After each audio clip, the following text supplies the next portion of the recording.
তাহলে বাংলাদেশের সবচেয়ে বড় ষড়যন্ত্রকারী এবং সবচেয়ে বড় সন্ত্রাসী সংগঠন হচ্ছে ইসকন, ঠিক না? ধরে না ধরে না ধরে না, ধরলে আল্লাহ ছাড়ে না। মুসলমানরা বলে না বলে না বলে না, কিন্তু মুসলমানরা বলা শুরু করলে এদেশে আপনাদের অস্তিত্ব থাকবে না, ঠিক না? আমি অনেক ক্লান্ত, আমি অনেক ক্লান্ত। কাঁচের বোতলে পানি ভরিয়া আমার দুই রানে দুই ডানা মারতে মারতে আমার সব ব্যথায় পয়সা হয়েছে। আমার এই অত্যাচারের পরেও এই মহিবুল্লাহর কণ্ঠ স্তব্ধ করা যাবে না। ডিসেম্বর, ফেব্রুয়ারি, জুন, আগস্ট এই 4টা মাসে আমারে 4টা চিঠি দিছে। আমারে যেইভাবে মহাসড়কে আন্না রাখছে মায়ের পিঠের পরে, অত্যাচারের পরে, একটা গাড়ি গেলে আমি শেষ হয়ে যাইতাম গত পরশু রাত্রে। 2 নম্বরে লেখছে ইসকনের চিন্ময় কৃষ্ণ মহাপ্রভুর জামিনের ব্যাপারে তুই মিম্বরে বসিয়া কৌশলে কথা বলবি। যত মায়ের বুকের কান্না দিয়েছেন, যত মানুষকে অন্যায্যভাবে দিন রাত নির্যাতন করেছেন, আয়না ঘর বানিয়েছেন, নানান জুলুম করেছেন, মানুষ এইগুলো ভুলে যায় নাই। মানুষ বাংলাদেশের সহনশীল পর্যন্ত চুপ করে আছে, তাছাড়া আপনাদেরকে চিবায় খেয়ে ফেলতো মানুষ, ঠিক না? আমরা বলতে চাই এদেশের স্বাধীনতার সার্বভৌমত্ব, এদেশের মুসলমানিত্ব, ওলামায়ে কেরাম হচ্ছেন এদেশের অতন্দ্র প্রহরী। দুনিয়ার মানুষ একদিকে চলে যেতে পারে, হক্কানি রব্বানি ওলামায়ে কেরাম কখনো এই পথ ছেড়ে যাবে না। এই জন্য তারা বুঝেছে যে কাদেরকে আক্রমণ করতে হবে। আমরাও আমাদের পক্ষ থেকে আহ্বান জানাই, যারা এই সকল অন্যায় করতেছে, দুষ্কৃতিকারী, এদেরকে আইনের আওতায় এনে কঠোর শাস্তির মুখোমুখি করতে হবে। এদেশে আমরা অবাক করা কিছু জিনিস দেখেছি। এদেশে বড় বড় বিভিন্ন ধরনের কেস কামারি হয়েছে, তাতে বহুত মানুষজন তাদের সাজা পেয়েছে, কিন্তু আমরা কখনো দেখি নাই কোনো মামলায় কোনো আসামিরা তাদের বিপক্ষে রায় যাওয়ার পরে প্রসিকিউটরকে, উকিলকে, ওই মামলা পরিচালনাকারীকে হত্যার টার্গেট নিয়েছে। এটা আমরা দেখি নাই। একমাত্র আমরা দেখেছি সিলেটের আদালতে এবং চট্টগ্রামে আমরা দেখেছি যে এই সকল উগ্রবাদী দল যারা, এদের বিপক্ষে রায় থাকার কারণে এদের ভিকটিম, এদের যে সকল কুলাঙ্গার খবিস, ওদেরকে গ্রেপ্তার করার পর ওই আইনজীবীকে পর্যন্ত তারা হত্যা করেছে। তাহলে বাংলাদেশের সবচেয়ে বড় ষড়যন্ত্রকারী এবং সবচেয়ে বড় সন্ত্রাসী সংগঠন হচ্ছে ইসকন, ঠিক না? আমরা মুসলমানরা যদি এদের বিপক্ষে কথা না বলি, আমরা যদি সচেতন না হই, এদের আস্ফালন অনেক দূরে যাবে।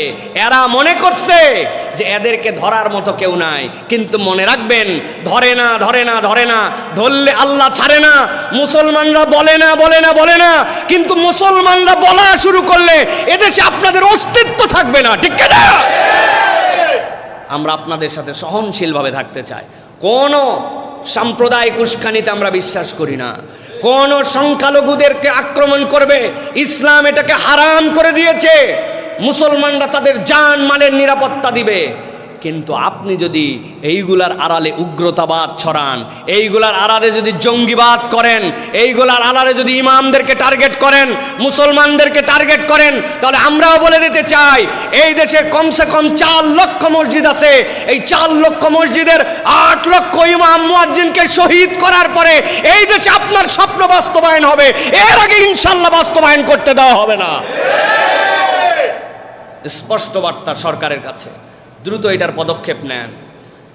একটা লোক ঢাকার পাশের থেকে আসমানে করে উড়ে চলে গেল সীমান্তবর্তী জেলায়, আর দেশের প্রশাসনের আইন শৃঙ্খলার 7-8 লেয়ারের বিভিন্ন ধরনের লোকজন কোনো খবর রাখলো না দেশে। তাহলে আমাদের নিরাপত্তা কোথায়? আপনারা এটার বিপক্ষে অবস্থান গ্রহণ করেন। তাছাড়া মানুষ কিন্তু 2-2 4-এর হিসাব মিলাচ্ছে। আপনারা আপনার উর্দির সম্মান ফিরায় নিয়ে আসেন। এই উর্দি পরে যত অপকর্ম করেছেন, যত মিথ্যা মামলা দিয়েছেন, যত ক্রস ফায়ার করেছেন, যত মানুষের থেকে ঘুষ খেয়েছেন, যত মায়ের বুকের কান্না দিয়েছেন, যত মানুষকে অন্যায্যভাবে দিন রাত নির্যাতন করেছেন, আয়না ঘর বানিয়েছেন, নানান জুলুম করেছেন, মানুষ এইগুলো ভুলে যায় নাই। মানুষ বাংলাদেশের সহনশীল পর্যন্ত চুপ করে আছে, তাছাড়া আপনাদেরকে চিবায় খেয়ে ফেলতো মানুষ, ঠিক না? মানুষ এখন পর্যন্ত কিছু বলে নাই। অতএব আপনারা সতর্ক হন। এখনও হেদায়েতের আপনাদের সুযোগ আছে। আমাদেরকে খালি ওয়াজ করেন, আপনারা ধৈর্য ধরেন, সবর করেন। আমরা তো ধৈর্য ধরার উপরে আছি, আমরা তো কখনো উগ্রতা করেই নাই। আমরা সব সময় মানুষদেরকে শান্ত হওয়ার কথা বলি, কিন্তু আপনারা কেন আগুনের মধ্যে ঘি ঢালেন? এই ক্ষেত্রে আপনাদেরকে সতর্ক হতে হবে। আল্লাহ আমাদেরকে বোঝার তৌফিক দান করুন। প্রিয় ভাইয়েরা, ইব্রাহিম আলাইহিস সালামের পরে হযরত মূসা আলাইহিস সালাম 9 নম্বর পয়গম্বর, তিনি আল্লাহর কাছে ছোট্ট একটা দোয়া করেছেন। সূরা কাসাস 23 নম্বর আয়াত। আল্লাহর কাছে তিনি বলছেন, রব্বি ইন্নী লিমা আনজালতা ইলাইয়া মিন খাইরিন ফাকির। এই আয়াতের উপরে আমার একটা খুতবা আছে, দেখে নেবেন সুযোগ থাকলে। শুধু এক আয়াতের উপরে আল্লাহর কাছে তার নিবেদন, রব্বুল আলামিন, ক্ষুদ্র থেকে ক্ষুদ্র আমার জন্য তুমি যেই অনুগ্রহটাই করো না কেন, তোমার কোনো অনুগ্রহ আমার জন্য ছোট নয়। আল্লাহ তুমি যা দয়া করেছ সব দয়ার আমি ফকির, তোমার কাছে মুখাপেক্ষী। তোমার কোনো দয়া ছোট না আল্লাহ, তোমার সকল কল্যাণের মুখাপেক্ষী আমি। আল্লাহর কাছে কিভাবে নিবেদিত হওয়া যায়, হযরতে মূসা আলাইহিস সালাম এটা শিখিয়েছেন। অতএব আল্লাহর কাছে আমাদেরকে নিবেদিত হতে হবে এবং আল্লাহর প্রাপ্তিতে খুশি প্রকাশ করতে হবে, খুশি এজহার করতে হবে। আমরা অনেক সময় খুশি হতে পারি না, আমাদের মধ্যে কখনোই সন্তুষ্টির হাসি আসে না, ছোট্ট একটু কিন্তু থাকে। আমি মাঝে মাঝে বোঝানোর জন্য বলি, জিজ্ঞাসা করে, চাচা কেমন আছেন? আলহামদুলিল্লাহ বাবা ভালো আছি। আমি জিজ্ঞাসা করি যে 2 সেকেন্ড কুঁতলেন কেন? কোথার মানে কি? ওই কথা মানে হচ্ছে আসিয়া মানে পুরাটা না, এরকম আছে না ভাই? আন্দাজে আছে বলেন না, বলেন আমরা। আবার কয় আছে, মানা করছি না, এটা আমরা। এই প্র্যাকটিস তো আমাদের। কোনো কিছুতে ডাইরেক্ট আমরা খুশি হতে পারি না, হৃদয় থেকে আসে না। রেজাল্ট কেমন হয়েছে? হয়েছে আলহামদুলিল্লাহ। মানে উনি আরও চাচ্ছিল। ওই সময় অসুস্থ হয়ে শীতর হয়ে থাকলে, পরীক্ষা না দিয়ে 1 বছর পরের বার ফেল করে পরীক্ষা দেওয়া লাগলে ঠেলাটের পাইতো। এটা একবারও কল্পনা করে নাই উনি। এই জন্য কোনোটাতেই ডাইরেক্ট খুশি হতে পারে নাই। এই জন্য মূসা আলাইহিস সালাম আল্লাহর কাছে শিখাচ্ছেন, রব্বি ইন্নী লিমা আনজালতা ইলাইয়া মিন খাইরিন ফাকির। তুমি যা দয়া করো আমার প্রতি তার ভিখারি আমি আল্লাহ। আমি তোর কাছে ভিক্ষুক আল্লাহ, আমি ফকির তোর কাছে আল্লাহ। তুই যা দিবি তাতেই খুশি আছি আমি। এটা হচ্ছে রবের কাছে নিবেদিত হওয়া। বান্দা যদি এই ফরিয়াদ একবার দিতে পারে, আল্লাহ কি দেয় জানেন? আল্লাহ তারে ঘর জামায় রাখে নিরাপত্তা দিয়ে সেইখান থেকে নিয়ে আল্লাহ রাব্বুল আমিনের পর পয়গম্বর বানায়া, তারপরে আল্লাহ রাব্বুল আমিন বাইতুল মুকাদ্দাসের ক্ষমতা তার হাতের মধ্যে দিয়ে দিয়েছেন। সুবহানাল্লাহ।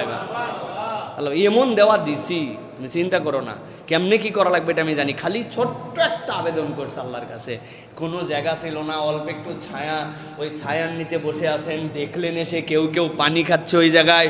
তারপরে দেখলেন একদল মেয়ে আসলো, তারা পাশে দাঁড়ায় আছে। কেন? কয় আমার আব্বা দুর্বল, আমরা মেয়ে ছেলেদের সাথে মিশি না।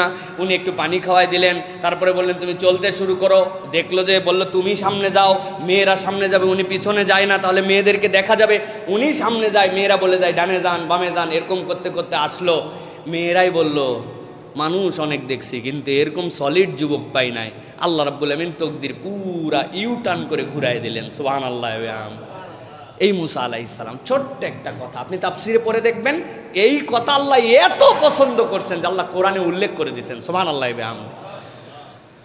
সর্বশেষ আপনার আমার প্রিয় রাসূল, যিনি পূর্ণতা দিয়ে গেছেন, নবী আলাইহিস সালাম তো অনেক দোয়া করেছেন। আমি কোরআন থেকে 3টা দোয়ার কথা আপনাদের কাছে বলবো, 18, 19, 20। কিন্তু এই 3 দোয়ার মধ্যে আল্লাহ নবী এমন দোয়া করেছেন, সকল পয়গম্বর যদি এইটা জানতেন, যেহেতু নবী সবার শেষে আসছেন, উনার আর দোয়াই করতেন না, এই দোয়াই করতেন। আল্লাহর কাছে ফরিয়াদ করছেন। আল্লাহ নবী সাল্লাল্লাহু আলাইহি ওয়াসাল্লাম একটা বড় ফরিয়াদ, রব্বি আদখিলনি মুদখালা সিদকিন ওয়া আখরিজনি মুখরাজা সিদকিন ওয়াজআলনি মিন লাদুনকা সুলতানান নাসীরা। এই রব্বুল আলামিন, আমি তোমার কাছে অনেক কিছুই চাই, কিন্তু এমন একটা জিনিস আমি চাই কোনো পয়গম্বর চিন্তাও করে নাই, এভাবে বলে নাই। আমি আমার উম্মত সহ সেটা তোমার কাছে চাইলাম। আল্লাহ আপনি আমাকে সত্য সহ প্রবেশ করান, আপনি আমাকে সত্য সহ বের করেন। আমি কোনো অবস্থাতেই মিথ্যার সাথে থাকতে রাজি নাই। আমার প্রবেশটাও হবে সত্যের সাথে, আমার সেখান থেকে চলে আসাটাও হবে সত্যের সাথে, আমার ভালোবাসাটাও হবে সত্যের সাথে আল্লাহর জন্য, আমার ত্যাগ করাটাও হবে সত্যের জন্য, আল্লাহ রাব্বুল আমিনের জন্য সত্যের সাথে। আল্লাহ আর আমি কোথায় এইটার প্রবেশ করতে চাই? আল্লাহর কাছে বলতেছেন এই প্রবেশ যেমন তেমন জায়গায় নয়। ওয়াজআললি মিন লাদুনকা সুলতানান নাসীরা, এমন ক্ষমতা আমাকে আপনি দেন যেইটার সাথে আপনার সাহায্য থাকবে। সুবহানাল্লাহ।